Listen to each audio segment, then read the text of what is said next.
Hey there, welcome to LSAT Demon Daily. I'm Ben Olson. That's Nathan Fox. Together, we're the founders of LSATdemon.com and our weekly podcast, Thinking LSAT. Monet writes in saying, we really need scholarships for law school, and then includes a link to a Reuters article. Reuters. Reuters. But yes, yeah, the headline of this article is ashamed, period, stressed, period, hopeless, period, how debt is weighing on young lawyers. No period on that. Okay. It's an oddly punctuated headline, but it's about how young debt is making lawyers ashamed, stressed, and hopeless. What did Monet say? What was Monet's editorialization about this piece?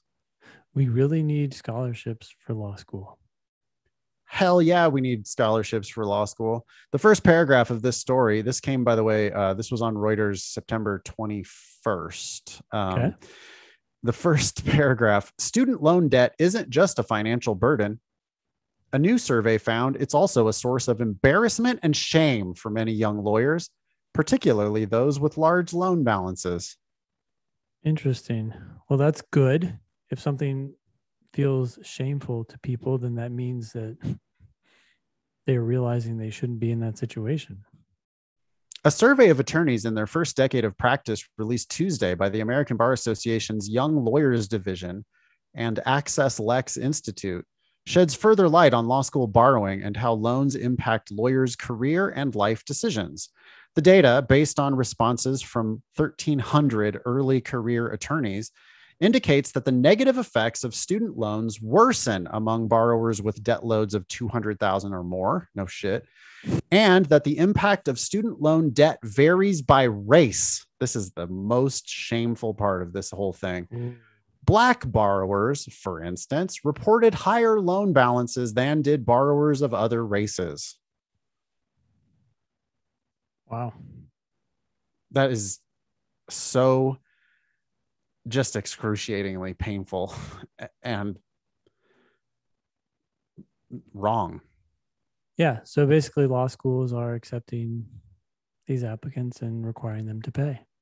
Yeah, they're charging more to Black and brown applicants. And they claim, and they're probably touting it in the name of diversity. Yeah, access and diversity, which are all good goals. I mean, I'm not saying Good that that's things, not yes, a good goal to have.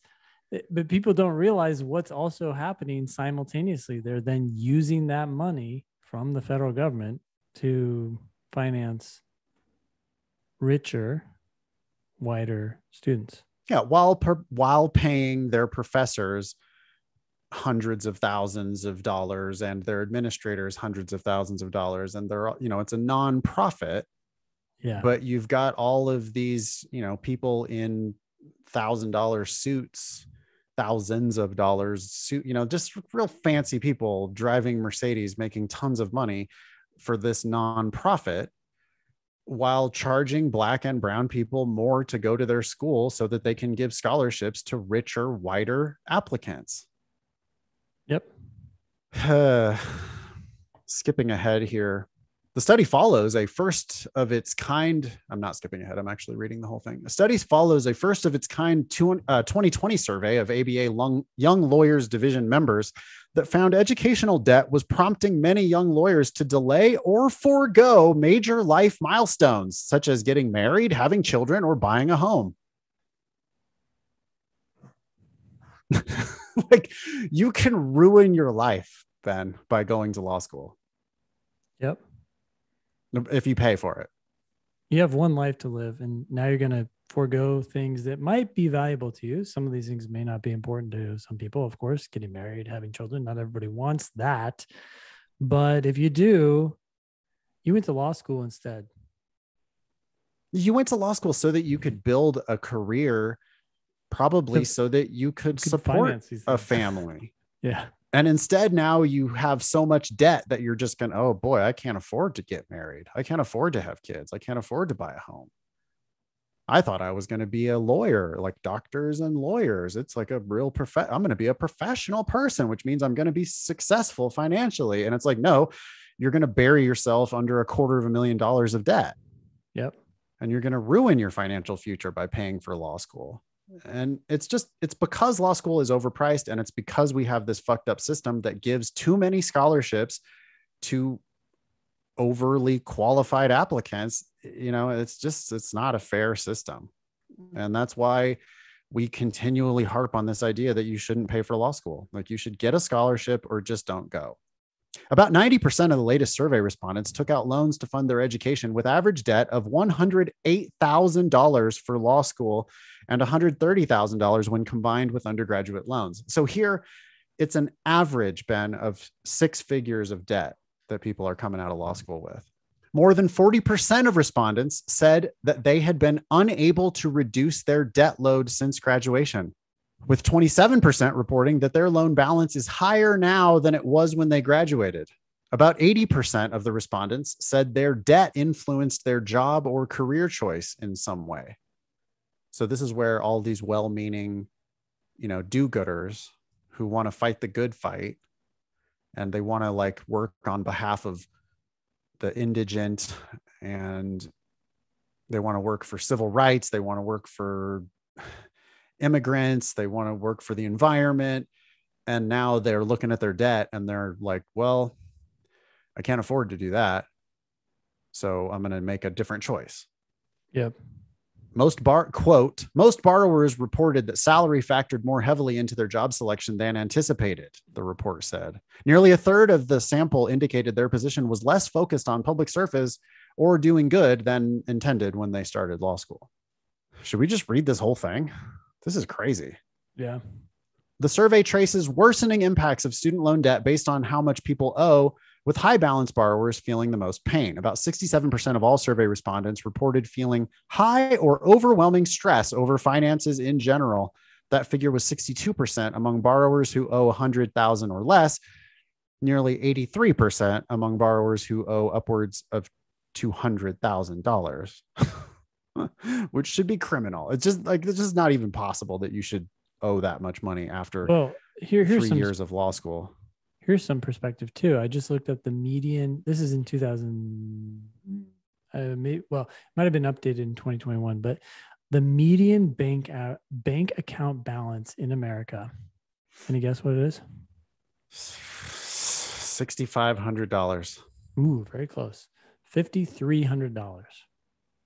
So these people owe 30 times, 40 times, 35 times the average bank account balance. So the median, the average bank account balance is $41,000, but of course that includes because rich people have all the money. Yeah. Yeah. But most people are looking at, or at least the most common number is what? $5,300.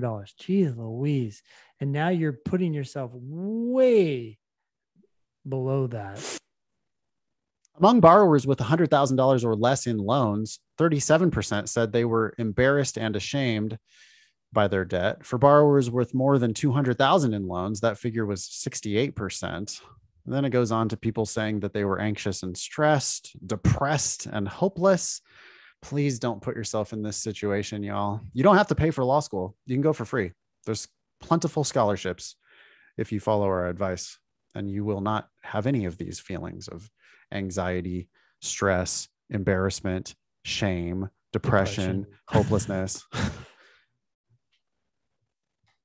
Overall, 47% said that their law school education was worth the cost, but only 23% of borrowers who owe $200,000 agreed with that statement.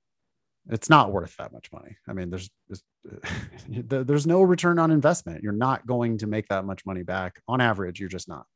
The report, here we go. The report recommends that federal student loan programs be reformed to make repayment more manageable. What? Oh, and to make it easier for student loans to be discharged through bankruptcy. Again, I feel like they're just kicking the can down the road. They're like trying to solve the problem at the end of the road as opposed to at the beginning. Why the hell are these loans so easy to get? Because they're just financing law schools. Right. Yeah. What they should do is make it harder to get these loans. They should make it more related to how likely you are to succeed. Yeah. Pass the bar and get a job. Yeah. I mean, and like making it easier for student loans to be discharged through bankruptcy. I feel like that should instead be the school has to pay you back.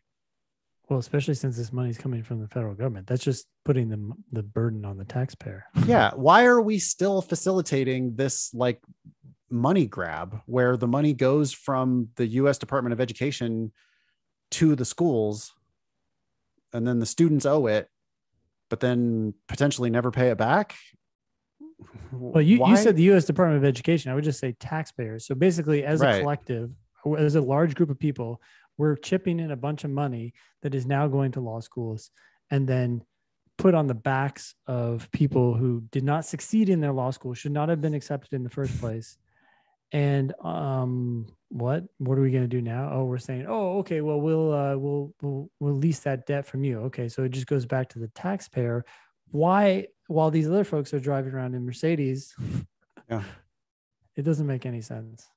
That's the thing about privatizing this, right? Because if you privatize it, private loan grantors are going to be like, wait a sec, you want this money for what? Oh, I don't know how they'll figure it out, but they'll figure out ways to decide whether that makes sense. It goes on. The report apparently said that additionally, pre-law students should have access to improved consumer information and more awareness of the cost of attending law school and a fuller understanding of the legal job market. I mean, I feel like they already have access to whatever consumer information, and those 509 reports are very, very telling. That's what we base all of our shit on, is those 509s. If you look at the 509s, it's like, hey, here's what the tuition is, but look at the scholarship matrix. Yeah. 80% of the people at your school aren't paying the full price. Or in some cases, 97% of the people at your school aren't paying the full price. Crazy. It's like the black and brown kids, they tend to be paying full price. But most people do get a scholarship of some sort, and we're charging everybody something different. Yeah, law school is wildly overpriced. Half of the problem is because they give so many scholarships. We want you to take advantage of this broken system. I mean, ultimately, we would like the system itself to change, but we have to live in the world as it exists. And the world as it exists just overcharges brutally. The people who pay full price are just not getting value for their money. They're financing other better qualified applicants.